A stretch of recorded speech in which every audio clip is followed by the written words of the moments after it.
Ladies and gentlemen, welcome back to Dot Connect Wednesdays, episode 103. Today, we got a bunch of things that's going on, that we're going to discuss, we're going to get into. Today is a big pivotal day for in history, basically for crypto and finance. It's going to be one of those nights, basically, where the dots are going to connect themselves. And this is the biggest wave of Fortune 500 companies and mega banks aligning with crypto in history, and it's all happening at once. One of the big things that was on the radar today was the FOMC, so the interest rates and things like that. And then also the White House just dropped their first crypto report ever that was mandated under Executive Order 14178. So we got some big dogs, some big behemoths, some big financial players laying down infrastructure, man. But before we get into it, we got Steve with us tonight. He gonna be in and out. I'm here. Let's get rocking and rolling. Steve, was good, baby. Yeah, in the jungle, Literally. in the jungles, like yeah, literally in the jungles today. But yeah, I'm trying to keep my ear to the streets, man. It's so wild to be disconnected to information. Wow. You don't realize how much that thing kind of, you know, tugs on you. You know, Yeah. I kind of not want to go back, but we got to get everybody to the across this finish line real soon. But yeah, no, it's good. I haven't turned on a television in 2 weeks. I'm not a TV person anyway, but really more so it's that social media, it's those headlines. Like they don't they don't know anything that's happening in the world outside of like just what's in their immediate area, which is wild. I wouldn't want to be that uninformed knowing what I know now. Um, but to be overly consumed with a lot of this stuff, shit's whack. Mhm. Yeah, it ain't it, man. They're playing the game with us with that one. It forces you to pick a side. It forces you to have back and forths with people. You know, Yeah. I'm over it, man. What I say is absolute. Like I'm not even doing back and forths with people. What I say is absolute to me. Yeah. All right, where we starting? So shoot, we could get right to it. The Federal Reserve, they just basically announced that they're leaving the interest rates unchanged, holding steady at 4.25% to 4.5%. This is the fifth month straight. No rate cuts, hikes, despite the political pressure from Trump and his administration. So Trump, he's been pressing hard. I don't know if you all been following it, but I'll walk you guys kind of through the gamut. He's been really pressing hard for rate cuts, right? He's been really aggressive in this, and he's been arguing that basically his aggressive tariff policies, they aren't inflationary, and that the U.S. economy is doing good. It's still strong. But Jerome Powell and the Fed and a bunch of the central banks, they disagree. So they've been standing their ground. So today it was no change whatsoever. They kept it the same. Where they said basically the annual inflation rate right now in the US went up again. It's its highest it's been since February. So right now it's at 2.7% as of June last month. So because it's still rising, Powell believes basically that it's too early to cut it, and Trump has been blasting him publicly nonstop for it. He basically wants him fired. He wants him to step down. And there's even been lawsuits that's been filed against Jerome Powell because they're feeling like his stance is just political. Now, it caused a big market impact. So here's where a little bit where it gets wild. So Trump actually appointed Jerome Powell, for those who didn't know, his first term. If he forces Jerome Powell out, basically he can bring in a new Fed chair that's willing to slash those rates aggressively before the end of the year. That in itself would change the entire economic path here in the United States, and it would signal everywhere else. So it would do three things. It would weaken the US dollar, which sounds wild, but that would be done purposely. Two, it would cause gold and silver to rise, which is a huge opportunity. Hello. And then three, it would ignite a massive crypto rally, potentially. It's not financial advice. I'm just telling you guys how I see it. So today, it gave prime opportunity for investors. Anybody who's been following the market since the announcement was made, there's a sea of red. Basically, all crypto is down right now.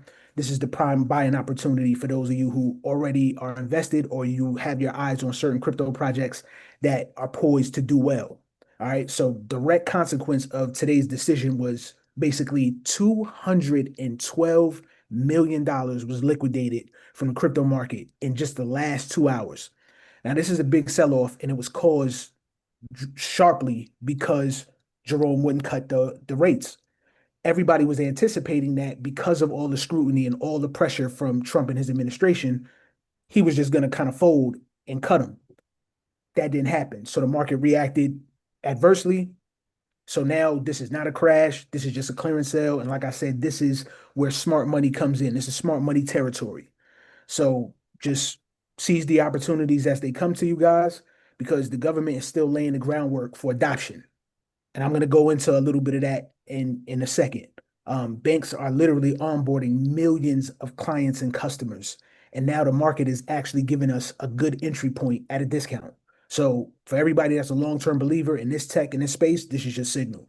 If you've been waiting for essentially a quote unquote better time to learn and position yourself, this is it. All right. So the markets are not gonna wait for you to have comfort, if you will.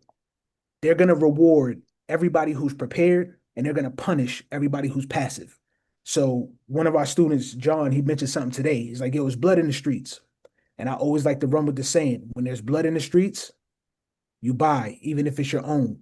All right. And what that basically translates to is when you have opportunities like these are the moments where you're able to plus up your position in certain projects that you actually believe in, that you kind of see a future with.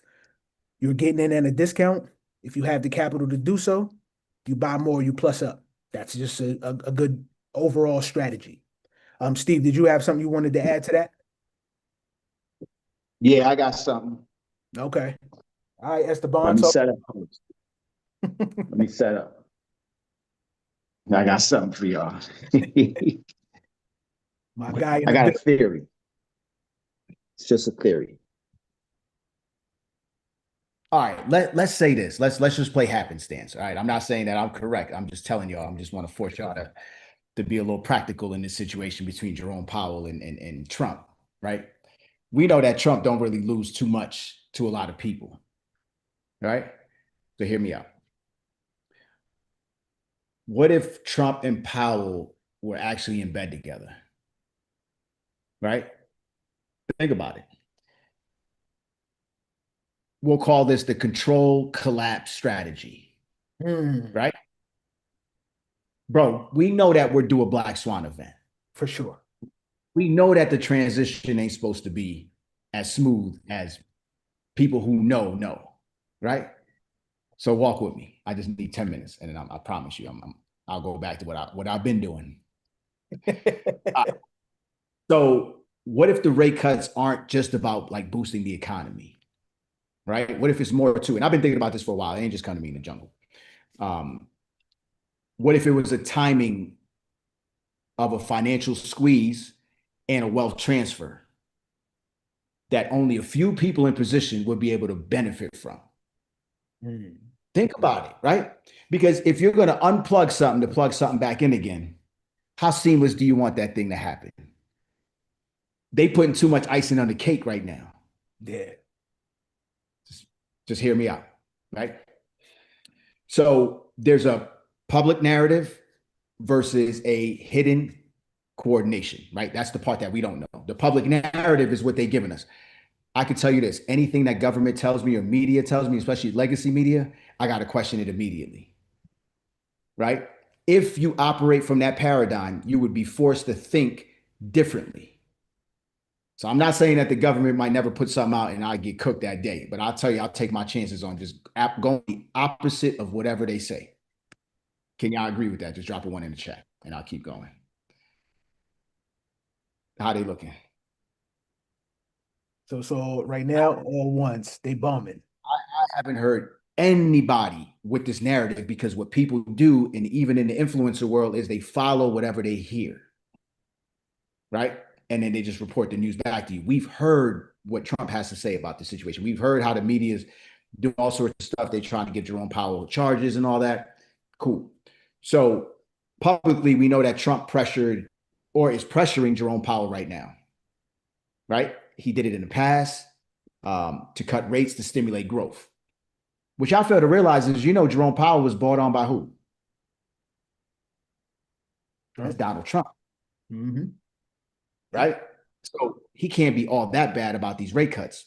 So now he goes from Republican rule to Democratic rule, and he's able to do everything that he's told, except for this one.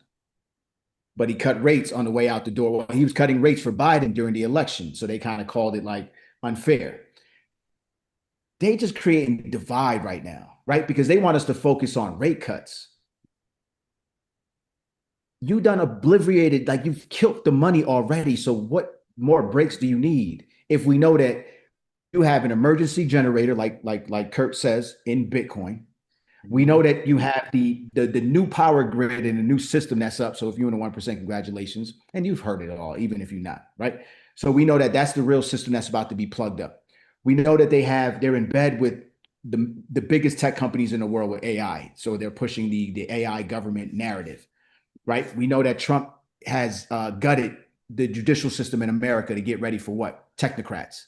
Technocrats don't follow the same rules in the law. This is why we need a digital constitution. Nobody's talking about that, right? You can't use the old constitution in a digital way. So if he put up the first rule he put out with AI, he says you can't change anything for 10 years. They're laying down the groundwork. Police state coming. I promise you, bro, I'm so far up. I'm probably 2,500 feet above sea level right now. The house we're staying in costs under 200 grand to build. It's off the side of a mountain. I'll share the crib, the photos from the crib, right? So I'm just telling you that I'm so above these guys right now. And even in my thought process of how I'm able to come out here and just chill and then be able to decipher information without noise, right? America was just noisy. Right. So I'm not going to social media. I'm just doing light stuff, but I'm not hearing what anybody else is saying. But I can tell you that this narrative right here is something that nobody's talking about. So we know that Powell is under immense political and global market pressure right now, right? Even to a point where they're like, oh, he did something weird on his mortgage and all types of stuff. Like, come on, guys. So they want the cuts despite inflation not being under control. But what people are telling you is how good those Trump tariff situations are working for America right now. They ain't saying that. All right. So what if the tension is just a political theater? What you think, Champ? Definitely. Have they that's something that is I don't know, on the up and up? I'm Never. just asking. Never. Okay. So we can't think that legacy media is doing anything different now. So here's the next part. This is the setup. All right. Let it burn before we rebuild. Right? Let it burn before we rebuild. I find it too easy of a transition into crypto right now.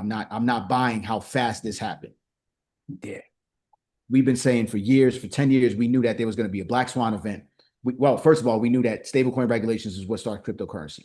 Then we said it's not until there's a black swan event that's going to shake the boots of the financial industry. Right? So now they want to make it seem like, oh, it's the interest. We've been dealing with high interest rates. And I don't care if the debt is coming up for restructuring. It doesn't matter. We'll never pay it back anyway. Right? So we raise the price of commodities and gold. We make everything back by assets. We slide the debt right up under that. They write off their problems, and then we hold all our shit. Right? So right now we have a record consumer debt that's highest. No one's talking about that right now. The consumer debt. There's a credit crisis brewing right now. No one's talking about that. They're having you think about the interest rates, but you got to think about what's practical. Guys, I have credit cards too. They tripping. They've been tripping. The annual percentage rates, right? We know that everybody is, and inflation is eroding our purchasing power. This is what increases debt. Why do you think every bank is allowing everyone to take out a lot of money right now? It's a game. They know this thing about the crash. That's it. But what they do is when it crashes, your debt doesn't crash with it, right? That debt is still owed. So what they're doing is they're building what? Customers. They have deposits. So in exchange for the money that they lent you, the deposit, the payment that you make every month is considered a deposit back to the bank. But they didn't lend you real money. They're just overinflating the national debt right now. So they're letting people live off of debt. I've seen this happen before. All right, so let's keep going. So the rate cuts won't fix the economy. It'll only increase real estate. It'll only be beneficial to certain people. It'll give a false flag of, oh yeah, let's get the starting back again. And what people don't realize is y'all not understanding that they're about to pull the plug from every single thing on this last interest rate deduction. Because at this point, we don't have to work with interest rate anymore. Think about it. If we're moving into stable coin, right? And no more printing and minting of things without it being backed properly, what the fuck does the interest rate matter? It doesn't. You're supposed to be paying us now because that's what crypto is about. So when I said that they're going to take about 30% of the wealth, I'm thinking they're going to take a little bit more of that because they've been already stealing our wealth over the last how many years now. And what I mean by that is your purchasing dollar is not worth anything anymore. So cash in bank is what? Slim to none. Households are holding more debt than they have cash in a bank right now. Debt is gold for these guys because it keeps us with our backs against the wall. All right. So the cuts would do what? It'd keep bullshit zombie ass companies alive, right? This is just stock market, S&P 500 stuff. Guys, nobody's buying goods and services like that anymore. You can't tell me that all these companies are overperforming in this economy. Right? So, sorry. They want to cause confusion as inflation, right? Re-accelerates. This is what they're doing right now. They're creating confusion with us. All right. So they're hurting the average American right now, not the guy at the top and not the guy at the bottom. The guy at the bottom just can't do nothing, period. And the guy at the top, he can't get nothing. It doesn't matter what economy it is. He's good. It's middle America that's being evaporated. And if you guys didn't see how crypto is going to save middle America or working class, you might want to go back to that one and we might pull it up and just give it right back to the economy to bring that back up. I broke down where the middle class is going and how they can take advantage of cryptocurrency and blockchain technology to become validators, to just different ways to offset which won't be making in the future because there'll be no jobs. All right. So they're causing confusion, right? That's always an art of war. Confused mind cannot think straight. Then they trigger a collapse in the trust of the dollar. Yeah, slowly starting to see this. They're not just going to transfer it and then just be like, yo, everything is cool. No, they have to usher in the stablecoin situation properly because not everybody's going to go for that. The hardest thing to do is make consumer habits and mindset. So we're talking about a dollar that since our generation, since we've been born, that's all I know is a dollar. I talk to people now who are like, no, the dollar never go away. You're bugging. And I'm like, you're tripping. It's been dead, right? So once they trigger the collapse in the trust of the dollar, it's setting the stage for the new monetary system. They're doing CBDCs. I'll bet the farm on them, right? Because when your money's locked up in the old banking system, that's why they didn't vote on it. That's why they keep changing the name. But we're already in central bank digital currencies. If y'all fail to realize that. Once that Ukraine and Russian war started and they started to seize accounts and seize yachts I was like, yo, don't praise that because they're not doing it correctly. There was no due process. This was happening right when the pandemic hit and then they shut down the courts and then they started to rewrite the way that they did things outside of what? Public safety. Right? That's how they gonna always get us. Anytime they throw a vapor in the air, all the rules and regulations go out the door. That's why I'm getting a second passport. That's why I would denounce my US citizenship. I didn't choose to come here. Just it was a landing spot for my father. He left his original country to migrate here for a better life. I'm cool on that. It might have worked for him in the 70s, but this shit ain't working now. And the wild part about this, champ, is I can thrive in this capitalist economy. I just can't bear to see like my people keep losing. Facts. Right? Because not everybody can make ends meet like that. 100% facts. But I don't want the access that the common guy has, so I got to move away from common people. We're not going to have the same access. All right, so now they trigger this collapse. Gold, crypto back alternatives. It's the only thing that's going to save you guys. Get the money out the banks, convert it to different forms of asset. All right. So this is what I call the theory, the blood in the street theory. This is what you guys were talking about, right? Blood in the street is not about buying. It's about strategizing first. Mm-hmm. All right. Because we could easily throw out blood in the street, but it's like, yo, where the hell are we getting the money from? Buy the dip, buy the dip. I've been hearing it for 10 years, bro. I'm dipped out. I don't want any more dip. I just need explosion at this point. I'm dipped out, real talk. Dipped out. All right. Buy the dip, buy the dip. I hate these crypto guys. God. Yeah. So Trump's interest in chaos, right? Now I'm sitting with this shit. What is this not this guy's pedigree? Crashing an economy under Biden's watch, right? Sets up Trump for a 2024 return. And I told you so, right? So this is what he inherited. This shit is horrible. That every president that takes over from an incumbent says the same shit. Mm-hmm. Right? These dudes just keep kicking the can down the road. Somebody has got to pull the plug on this shit. And if there's anybody I know that could pull the plug on this, it'll be that guy because he doesn't care at all about people. He don't care about MAGA. He don't care about none of it. This guy's just worried about his bread, right? So here's Powell's role. He doesn't want to be the fall guy for hyperinflation, right? Because if he cuts the rates, what happens? He's the fall guy, right? Hyperinflation. We know that the minute that they cut these rates, party's on. Print machine goes up. They're gonna buy crypto with that printing, with that money. That's why I tell you, I'm like, yo, how is this shit stable if we're onloading with fake money? Shit, man. You walking right into another Ponzi scheme, man. I promise you that. I'm only playing this game because I've been in it for so long. But if I had the chance to end cryptocurrency right now, I'd be like, yo, listen, I'll opt to lose it all. And at the rate shit is going, it's like, damn, I'm finally going to hit with the right lick, and then we're going to talk about the end of the world. Like, I'm not ready for the whole. Like, y'all could have never. Don't just wait. Not in my lifetime. Let me just enjoy some shit. That's why I came over to Colombia, because it's one of those things. I told my wife, I'm like, yo, if not now, then when? Or I don't care about the economic times. I don't care about none of that, guys. I can tell you that when you start to look abroad and you start to look at different avenues, your money starts to go a little bit further in emerging markets. All right, I'm going to keep playing around with these guys. So by cutting the interest rates earlier than expected, because they got the timing for this already. All right, it protects the banking system from imploding.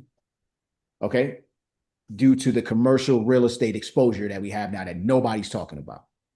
What was that company out in China? That economy was supposed to go under. Evergrande And Tethergrande. And Tethergrande, right? So we're talking about this one entity that's tied to so much bad paper in the world. Right? Everybody goes to this. So when they talked about money laundering, they were talking about themselves.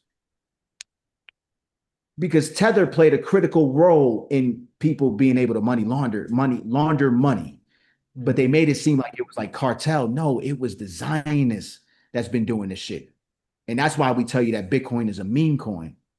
And that's why Kurt would say things like Bitcoin it's an emergency generator created by the powers to be, because there's no way that the most the wealthiest, powerful people in the world, the most conservative money managers in the world that run the entire world would put their money in risk in an asset that they didn't know who the owner was. Stop being dumb. Yeah. You know what I'm saying? Like, there's no way that many guys will line up to be at that party. Okay. Talk to him. So, who benefits from this? Wall Street, right? Because they can rotate out of risk and rebuy assets at a discount. Trump, because he comes back as the savior during economic wreckage, right? That's what it's going to look like. When the rise of crypto, you're going to see so much wealth out there, and everybody's going to be like, oh shit, but who got it? Who got it? Powell, he maintains his credibility by acting just in time. All right. Fed-backed institutions.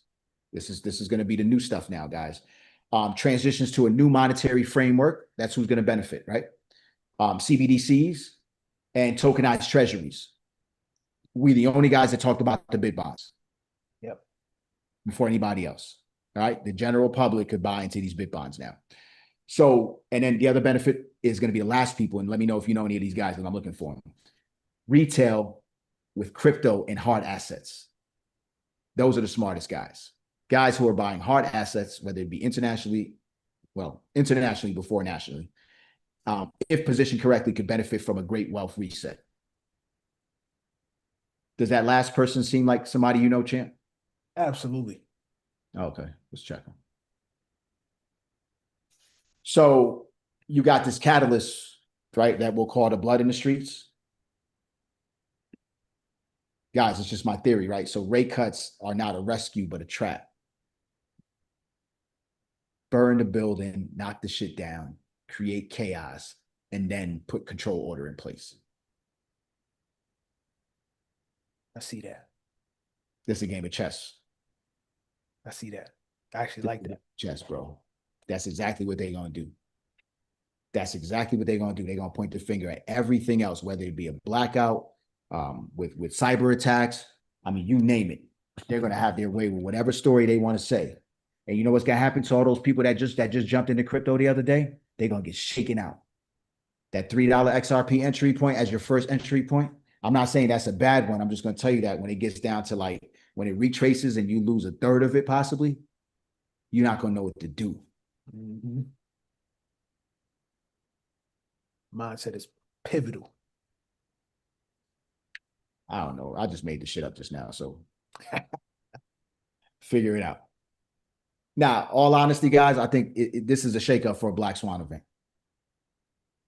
Yeah, we definitely do. Barring. Mm-hmm. Barring. Yep. There you go. A nuclear, somebody dropping something on somebody, but I don't think anybody's interested in that. You know what I'm saying? Yeah. I don't think anybody's interested in that. But what you think? It might have some legs on that one? Definitely, for sure. Like we're beyond due for a Black Swan. So I know it's coming, right? But I also know that there's still big infrastructure plays that's being put into play. And I also know, to piggyback on something Steve said, that the government is never going to truly tell you its plans, right? It's up to the wise mind to be able to see data, kind of move through it, and then connect the dots, which is why Dot Connect Wednesdays has been so successful over this time, right? We have so many episodes because this is a never-ending Dot Connect. Now, one thing I do know is I personally put out this information maybe 4 or 5 Dot Connects ago, and we were talking about the strategic Bitcoin reserve, right? So today is big news because this is the biggest story that is basically of the day. July 30th, the White House officially released the first full crypto policy report under the Executive Order 14178. So basically, it's supposed to outline the vision for digital assets here in the US. And here's the thing about it, right? This is the twist to it. So I was super excited because I was expecting to get some good data, just like a lot of people who put in loans for just the crypto market as well. When the rates didn't happen, they didn't get cut, people lost out, right? Now here's another part that we lost out on. But I think this was on purpose. So not one single line inside that report, not a single word. There was no mention at all of the strategic Bitcoin reserve. It was mostly just about policy, right? At this time, that paperwork was supposed to highlight and this happened back in March. Trump issued the executive order and told everybody we would have a strategic Bitcoin reserve, we would have a digital asset stockpile, and it's going to be funded by the government seized crypto, right? You weren't going to have to worry about anything coming out of the pockets from us, the taxpayers. Now, at the time, again, what it was supposed to do was establish Bitcoin as a sovereign reserve asset, be a hedge against the dollar losing its dominance, right? De-dollarization.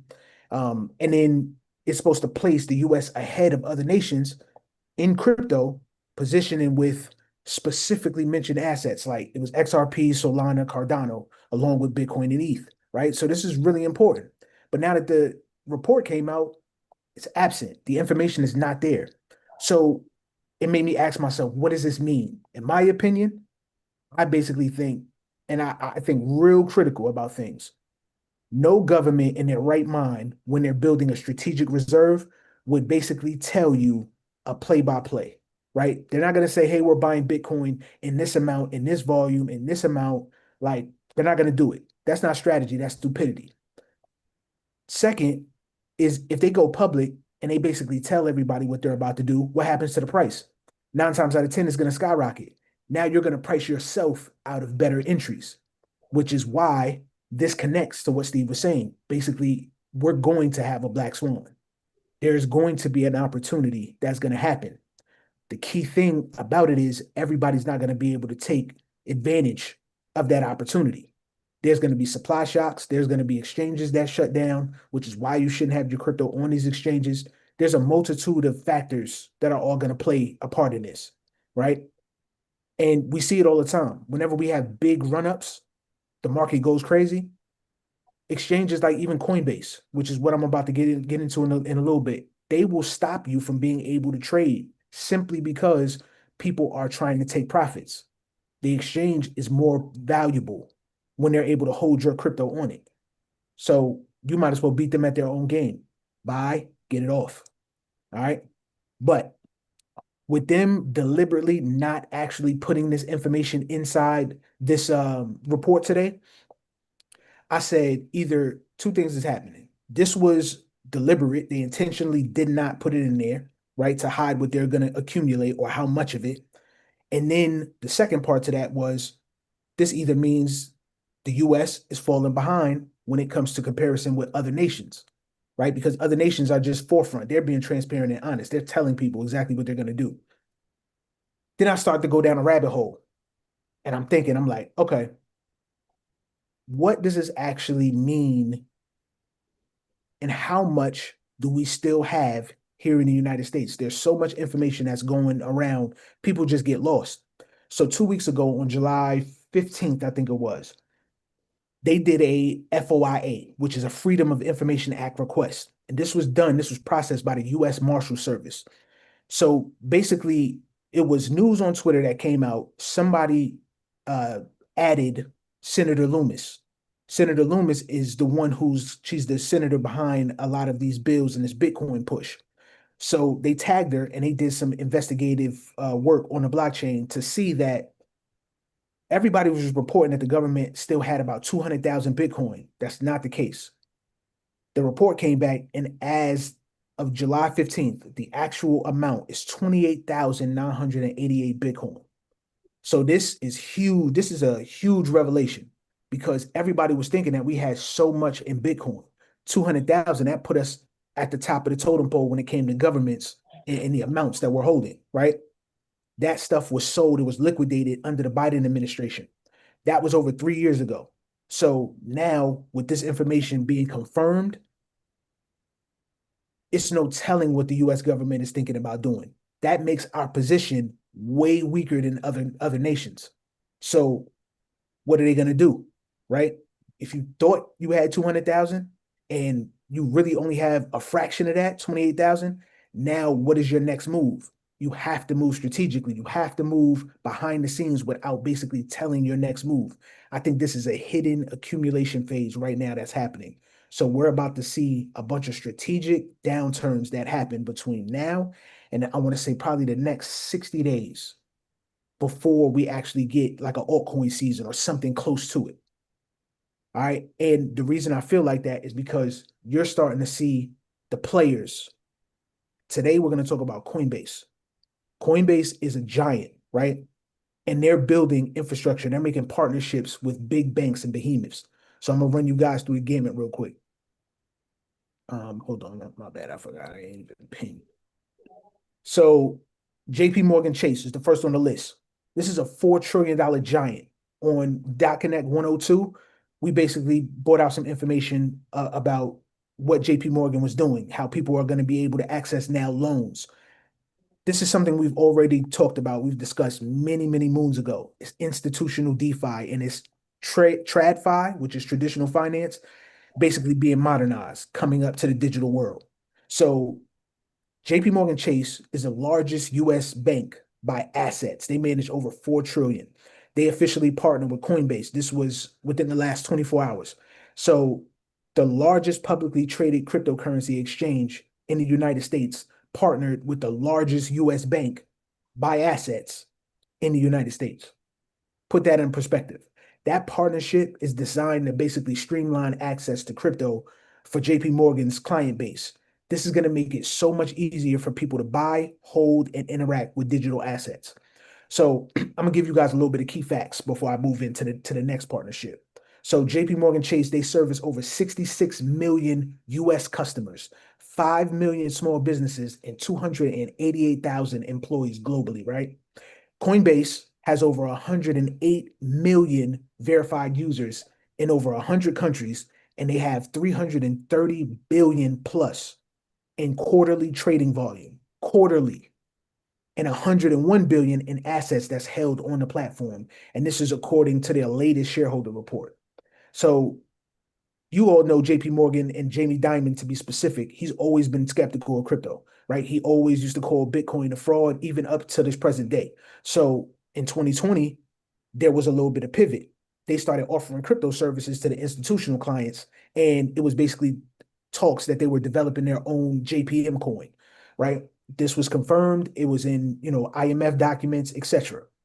So they're telling you one thing, but they're doing something completely different in the background. This is why we do what we do. They're never going to full out tell you what they're doing. They're always going to reroute you somewhere else than the truth. So when you think about this, I want you to understand that this is a narrative shift. TradFi isn't just observing from the sidelines anymore. JP Morgan is not just dipping their toe into these crypto waters. They're building a bridge between old money and new money, fiat and digital money. The bridge just became the highway for more capital to flow in, and there's a lot of customers that are about to pour in a lot of capital. So this is why we tell you now is the opportune time to get in, get positioned, get knowledgeable so you know what to invest in and how to invest, period. Now, the second partnership is going to be Coinbase and Chase. Now, this is 80 million customers that are tapping in to crypto just with Chase. So now you just heard JP Morgan and Coinbase. Now this is Coinbase and Chase. The retail banking division of JP Morgan Chase, they're going to offer integrated crypto services to 80 million Chase customers. This collaboration is going to have three key features, right? I'm not going to overtalk this. You guys can do your own research on this one. But basically, what they're doing is they're turning daily banking habits into crypto exposure. So on this rollout, which is supposed to be happening extremely soon, they mentioned August, as early as August. Um, you're going to have Chase credit cards directly on Coinbase to be able to purchase crypto so that they're making it easier, lowering the bandwidth or the barrier to entry so anybody can come in, use their normal card, swipe, purchase crypto. Easy. Two, they're going to be able to redeem Chase rewards for USDC, which is, of course, the government regulated stablecoin. Um, then you've got it's going to link Chase bank accounts directly to Coinbase for instant, seamless crypto purchases and withdrawals. So now people are going to be able to instantly connect their bank accounts the same way we've all been using Coinbase and we have to, connect our accounts. Now they're just making it super easy for all of their clients. And again, that's 80 million customers. So you've got 4,700 physical branches for Chase, right? 16,000 plus ATMs. If you have a credit card network with over 90 million active cards that are all going to be able to earn these ultimate reward points in USDC, what do you think people are going to do with these reward points? They're going to start using those reward points to buy more. It's free money, it's rewards. I know me, if I'm smart and I'm thinking ahead, I'm thinking long term, I don't need to keep funneling fiat if I'm getting rewards that's already in crypto.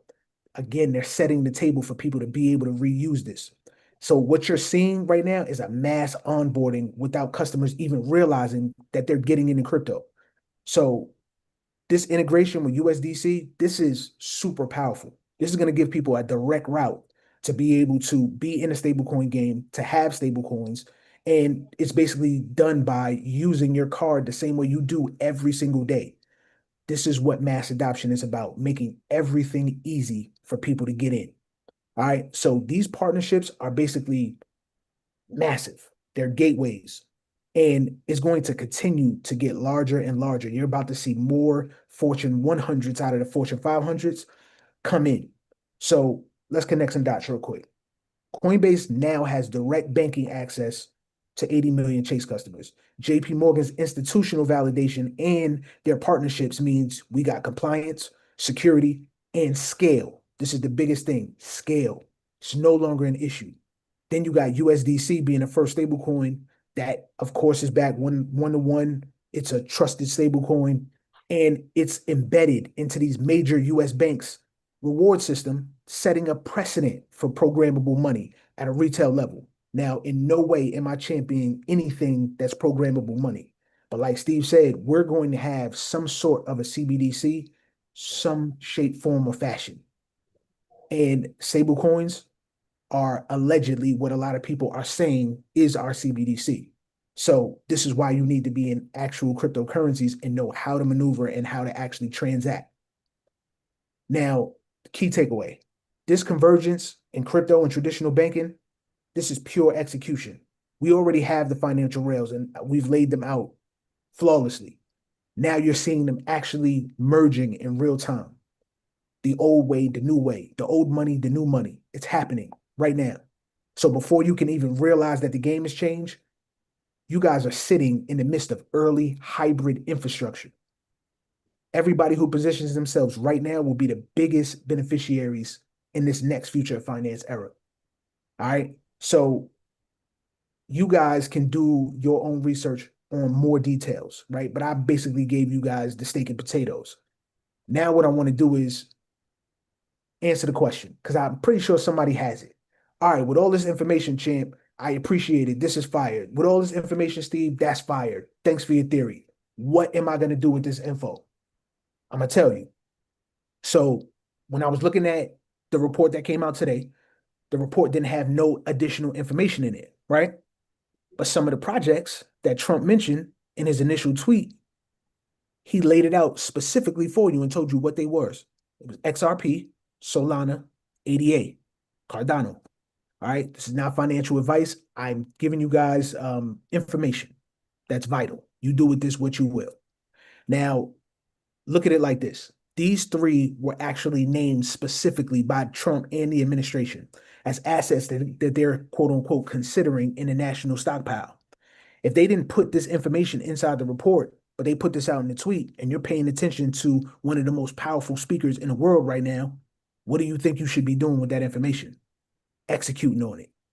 Those three projects, two of them have really strong utility. The third one is just a bonus, right? But XRP, banking settlement rails, liquidity corridors, Solana, it's got high transaction speed. It's just basically attracting a lot of DeFi and institutional pilots. So that means a lot of companies and just DeFi players want to use it. So there's a lot of opportunity there. And then you got Cardano, ADA. It's governance and academic credentialing adoption use cases. There's potential upside to each one of these, and I mean historic. Normally, when you see Bitcoin make big moves like it's just did, and we're at about right now, I think it's about 117, 118,000. So if I wanted to round up and say 120K per coin, normally you start to see 2 to 3 X's on altcoins. This is prime time, especially with today the market being red like this. Your next opportunity is going to be Coinbase. Coin. If you are a stock player, I know there's a lot of people that have been talking about stocks and they missed the initial entry when Coinbase went public. Coinbase is now the default on ramp for institutions and retails. 108 million plus users are all here. Every bank integration funnels new customers directly through it. So now this tells you that there's a lot of customers, there's a lot of eyes on this, and it's now public. So now it's accessible to anybody. Coinbase, the stock itself, that's a potential play for you guys. And then last but not least, if we never get a situation where they don't decide, well, let me say it like this. If there's a situation where they decide to not cut rates, well, matter of fact, if they cut rates, which we highly anticipate, your biggest opportunity is going to be buying gold and silver, commodities. These are hard assets called quote unquote flight to safeties. All right. So the reason I'm saying this is because if they held the rates today at 4.25 to 4.5, and the inflation keeps climbing, quote unquote, right, at 2.7, your purchasing power is out the window. It's eroding. Historically, when real rates stay flat or negative, the capital flows right into hard money assets like gold and silver as the inflation hedges. This is the safety. This is what smart money does when things like that happen. So, right now, out of gold and silver, it's always good to have both, but silver is way more affordable and it's super undervalued right now relative to gold based on historical ratios, right? So if you just basically look at the chart, silver right now, if I had to guess, I think it's like 32 to $36 an ounce. Gold is about 33, 3,400 right now. So it's already just reached new all-time highs whenever there's uncertainty, right? These tariffs and all these other factors that's happening. So when you hear information like this, now look at what the rest of the world is doing.